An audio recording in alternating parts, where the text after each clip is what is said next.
নমস্কার, খবর পড়ছি Kolkata news TV YouTube channel থেকে। আমি শাশ্বতী দাস।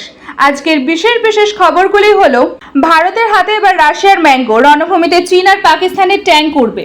বিতর্ক পার করে এবার কি নিট ইউজি পরীক্ষা অনলাইনে হতে চলেছে? ওয়েমার সিট নষ্ট করা হয় মানিক ভট্টাচার্যের নির্দেশে।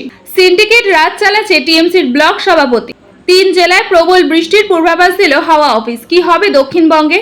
এবারে আসছি বিস্তারিত খবরে। তার আগে অনুরোধ করব, আমাদের চ্যানেলটি অবশ্যই সাবস্ক্রাইব করুন এবং পার্শ্ববর্তী বেল আইকনটি প্রেস করে আমাদের সঙ্গে থাকুন। ভারতের হাতে এবার রাশিয়ার ম্যাঙ্গো, রণভূমিতে চীন আর পাকিস্তানের ট্যাঙ্ক উড়বে। ভারত ও রাশিয়া যৌথ উদ্যোগে তৈরি করতে চলেছে mango armour piercing tank round, যাকে ম্যাঙ্গো রাউন্ডও বলা হয়।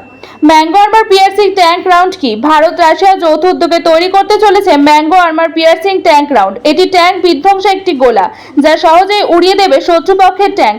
অস্ত্রের পোশাকি নাম mango armour piercing tank round বা ম্যাঙ্গো রাউন্ড। ট্যাঙ্ক থেকে ছোড়া হয় এই গোলায়, এটি শক্তিশালী, শত্রুপক্ষের ট্যাঙ্ক এক ঝলকেই উড়িয়ে দেবে।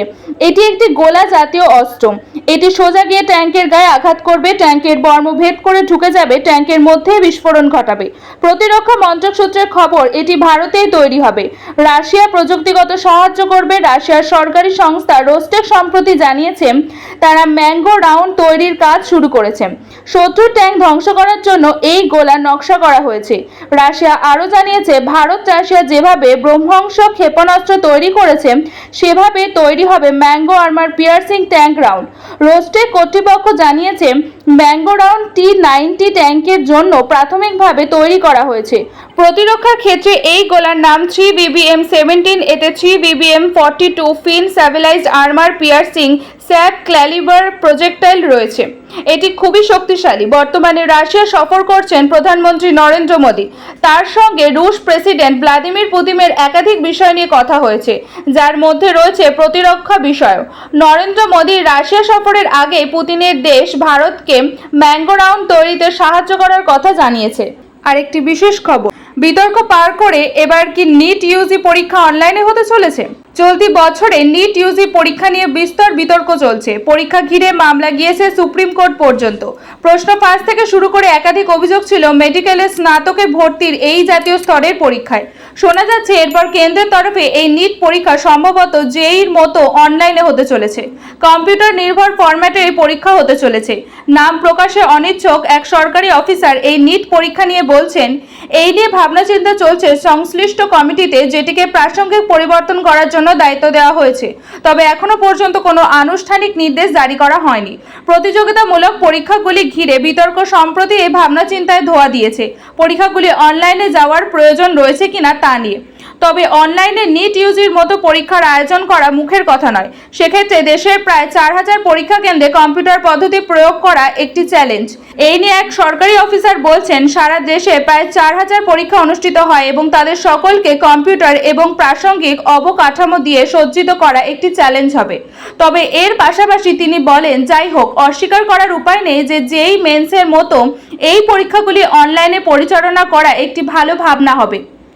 বর্তমানে নিট ইউজি অনলাইন মোডে আয়োজিত পরীক্ষা। পেন ও পেপার সহকারে এই পরীক্ষায় অংশ নেন পরীক্ষার্থীরা। একটি ওএমআর শিটে পরীক্ষার্থীদের নানান মাল্টিপল চয়েস ধর্মী প্রশ্ন থাকে। সেখান থেকে সঠিক উত্তরের অংশটিকে বেছে নিতে হয়। এই ধরনের পরীক্ষাকে যদি অনলাইনে করতে হয়, তাহলে পরীক্ষার্থীদের কম্পিউটার নির্ভর পদ্ধতির দিকে ঝুঁকতে হবে। সেক্ষেত্রে সফট অ্যান্সার শিট লাগবে। পরবর্তী খবরটি হলো, ওএমআর শিট নষ্ট করা হয় মানিক ভট্টাচার্যের নির্দেশেই। আগামী শুক্রবার এই মামলার পরবর্তী শুনানি রয়েছে। তখন মিটিংয়ের রেজলিউশন কপি জমা দেওয়ার নির্দেশ দিয়েছে কলকাতা হাইকোর্ট। প্রাথমিক শিক্ষা পর্ষদের আইনজীবীর দাবি, বোর্ড কোনো রেজলিউশন নেওয়া হয়নি।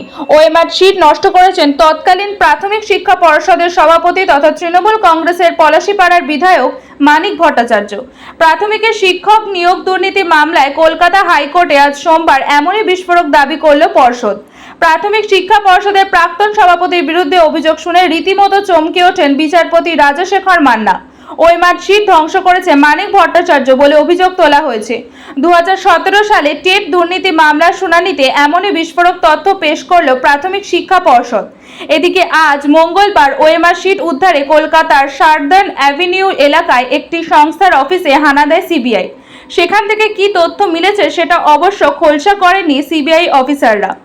আজ 2017 সালে প্রাথমিক শিক্ষকের নিয়োগ দুর্নীতি মামলার শুনানি ছিল। এই মামলায় প্রাথমিক শিক্ষা পর্ষদের পক্ষ থেকে জানানো হয়েছে, মানিক ভট্টাচার্যের পরামর্শ মেনেই ওএমআর শিট নষ্ট করে দেওয়া হয়েছিল। পর্ষদের বোর্ডের সদস্যরা এই বিষয়ে কোনো সিদ্ধান্ত নেননি। প্রাথমিক শিক্ষা পর্ষদের আইনজীবী সৈকত বন্দ্যোপাধ্যায় আদালতে জানান, ওএমআর শিট নষ্ট হয়েছে আর পর্ষদের বোর্ড সদস্যদের কোনো পরামর্শ ছাড়াই এটা করা হয়েছে। আর পরবর্তী খবরটি হলো, সিন্ডিকেট রাজ চালাচ্ছে টিএমসির ব্লক সভাপতি। মমতা বন্দ্যোপাধ্যায় যখন দলের মধ্যে সিন্ডিকেট রাজ ভাঙতে মরিয়া, সেই সময় তৃণমূলের সিউড়ির 1 নম্বর ব্লকের সভাপতির বিরুদ্ধে সিন্ডিকেট চালানোর অভিযোগ আনলেন তৃণমূল পরিচালিত সিউড়ির পুরসভার চেয়ারম্যান উজ্জ্বল চট্টোপাধ্যায়। তার অভিযোগ, ওখানকার ব্লক সভাপতি সিন্ডিকেট রাজ কায়েম করার চেষ্টা করছে। ব্লক সভাপতি নতুন বাসস্ট্যান্ড তৈরির কাজ বন্ধ করে দিয়েছে। তারা চাইছে সবকিছু তারা সাপ্লাই দেবে, সিন্ডিকেট রাজ করবে। তার দুই তৃণমূল নেতার এই কাদা ছড়াছড়িকে কটাক্ষ করেছে বিজেপি। বীরভূম সাংগঠনিক জেলা সভাপতি ধ্রুব সাহা বলেন, ব্লক সভাপতি বলছে চেয়ারম্যানের লোকজন কাটমানি খাচ্ছে। চেয়ারম্যান বলছে ব্লক সভাপতি, এরা চাইছে বালি মাটি সব ওদের কাছ থেকে নিতে হবে। তৃণমূলের সঙ্গে প্রশাসনের একটা অংশ এই সিন্ডিকেট চালাচ্ছে। প্রসঙ্গত, দীর্ঘদিন পরে সিউড়ি শহরে যানজট সমস্যা দূর করতে শহরের বাইরে 14 নম্বর জাতীয় সড়কের পাশে তিলপাড়া এলাকায় নতুন বাসস্ট্যান্ড তৈরির কাজ শুরু হয়েছে। মাটি ভরাটের কাজ করছে কাজ পাওয়া এজেন্সির লোক। সেই কাজে বাধা দেয় স্থানীয় বাসিন্দাদের একাংশ। অভিযোগ ওঠে, সিউড়ি 1 নম্বর ব্লকের তৃণমূলের সভাপতি লালা প্রশান্ত প্রসাদের মদতে এই কাজ বন্ধ হয়ে গিয়েছে। তার দাবি, এলাকায় 100 দিনের কাজ নেই, মানুষের হাতে পয়সা নেই। স্বাভাবিকভাবে মানুষের কাজের প্রয়োজন। এলাকার ট্রাক্টর মালিকরা বলছেন তারা ভরাট করবে। 3 করে ট্রাক্টর পিছু লেবার কাজ পেলে 450 লেবার কাজ পাবে। সিন্ডিকেট নিয়ে পিছন থেকে কেউ খেললে আমরা ছাড়বো না। পিছন থেকে খেলা খেলে পারবে না। মাটি খুঁড়তে গেলেছি, সাপ বের হবে না, কেঁচো বের হবে আমরা জানি না। 3 দিন জেলায় প্রবল বৃষ্টির পূর্বাভাস দিল হাওয়া অফিস। কি হবে দক্ষিণবঙ্গে? একদিকে বৃষ্টিতে ডুবছে উত্তরবঙ্গ, তো অন্যদিকে বৃষ্টির আশায় চাতকের দশা দক্ষিণবঙ্গের। জুনের প্রচন্ড বৃষ্টির ঘাটতি হয়েছে দক্ষিণে। জুলাইতে মিটবে কিনা সে নিয়ে এখনো নিশ্চিত করে বলতে পারছে না আলিপুর আবহাওয়া দপ্তর। হাওয়া অফিসের পূর্বাভাস অনুযায়ী আগামী 2-3 দিন বৃষ্টি কমবে, তাপমাত্রা বাড়বে দক্ষিণবঙ্গের জেলাগুলিতে। বৃহস্পতিবার পর্যন্ত ভারী বৃষ্টির পূর্বাভাস একেবারেই নেই, তবে বৃহস্পতিবার থেকে বৃষ্টির পরিমাণ বাড়বে। বুধবারও বৃষ্টির সম্ভাবনা রয়েছে কয়েক জেলায়।